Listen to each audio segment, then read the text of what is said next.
Assalamualaikum warahmatullahi wabarakatuh. Selamat pagi teman-teman Gen Z yang luar biasa. Perkenalkan, nama saya Dira Cahya. Semoga kita sehat selalu ya.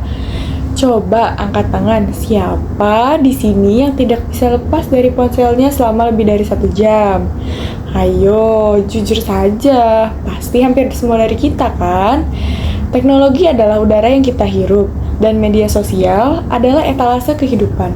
Tapi, pernahkah kita berhenti sejenak dan bertanya, apakah pikiran kita dan mental kita baik-baik saja di tengah hiruk-pikuk digital ini? Nah, kita adalah Gen Z, generasi yang dibebani dengan pressure untuk sukses di sekolah atau kampus, meniti karir, dan pada saat yang sama harus terlihat bahagia dan sempurna di depan layar. Hari ini, kita tidak hanya akan membicarakan masalah, kita akan berbicara tentang sadar kesehatan mental, strategi sehat menghadapi tekanan digital dan realita Gen Z. Oke, tujuan kita adalah meningkatkan kesadaran akan pentingnya menjaga kesehatan mental, mengenali pemicu stres khas generasi kita, serta menerapkan self-care yang efektif secara dini. Oke, berdasarkan Survei Kesehatan Indonesia atau SKI tahun 2023, Gen Z usia 15-26 tahun memiliki prevalensi depresi tertinggi, yakni 2,0%. Dan studi dari Universitas Gadjah Mada menunjukkan bahwa 1 dari 3 remaja Indonesia punya masalah kesehatan mental. Nah, ada 3 pemicu stres khas Gen Z, yaitu yang pertama, media sosial dan perfection trap. Kita menghabiskan sebagian besar waktu di media sosial. Dan menurut laporan WHO, sekitar 60% dari kita merasa media sosial berdampak negatif karena menampilkan konten yang terlalu sempurna.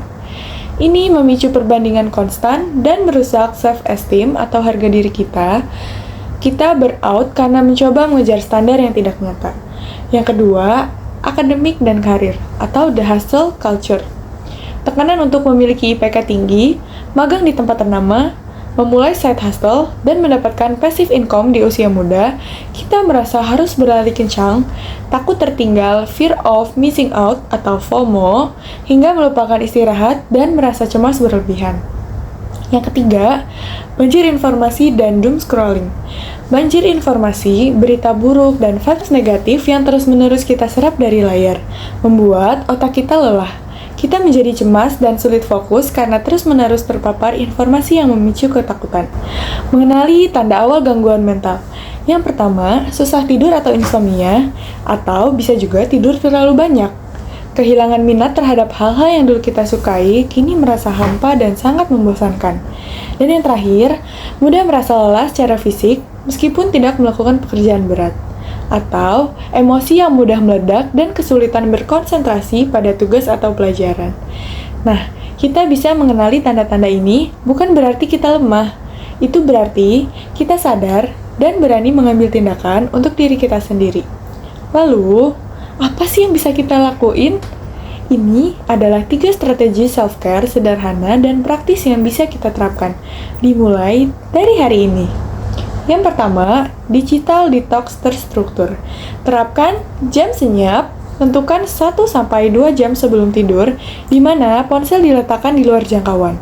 Gunakan waktu itu untuk membaca buku fisik, journaling, atau sekedar merenung. Ini membantu pikiran kita beristirahat sebelum tidur. Yang kedua, mindful movement. Bergerak bukan hanya untuk fisik, tapi untuk mental. Lakukan aktivitas fisik ringan, cukup 15-30 menit, jalan kaki atau olahraga singkat. Ini terbukti menjadi cara yang efektif untuk mengurangi gejala kecemasan dan depresi. Yang ketiga, kurasi umpan media sosial. Bersihkan following yang membuat kita merasa buruk atau memicu perbandingan. Ganti konten yang merusak self-esteem dengan konten yang mendidik, menginspirasi, dan memberdayakan. Karena kita berhak atas feed yang sehat. Poin terakhir dan paling penting, menghapus stigma.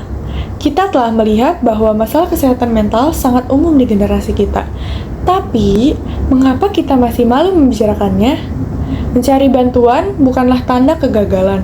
Itu adalah tanda kekuatan dan kecerdasan. Mari kita hapus stigma dengan berbicara terbuka. Jangan biarkan ketakutan membuat kita menahan dukungan yang kita butuhkan. Saya tidak meminta kalian membuang ponsel. Saya meminta kalian menggunakan teknologi dengan bijak, bukan menjadi budaknya. Ambil kontrol atas feed kalian sendiri, waktu kalian, dan terutama adalah pikiran kalian. Ingat, kita adalah Gen Z, generasi yang sangat kuat dan resilient. Kita mampu menghadapi tekanan digital, tapi kita harus melakukannya dengan strategi dan kesadaran. Jadikan self-care bukan lagi pilihan, tapi sebuah prioritas wajib.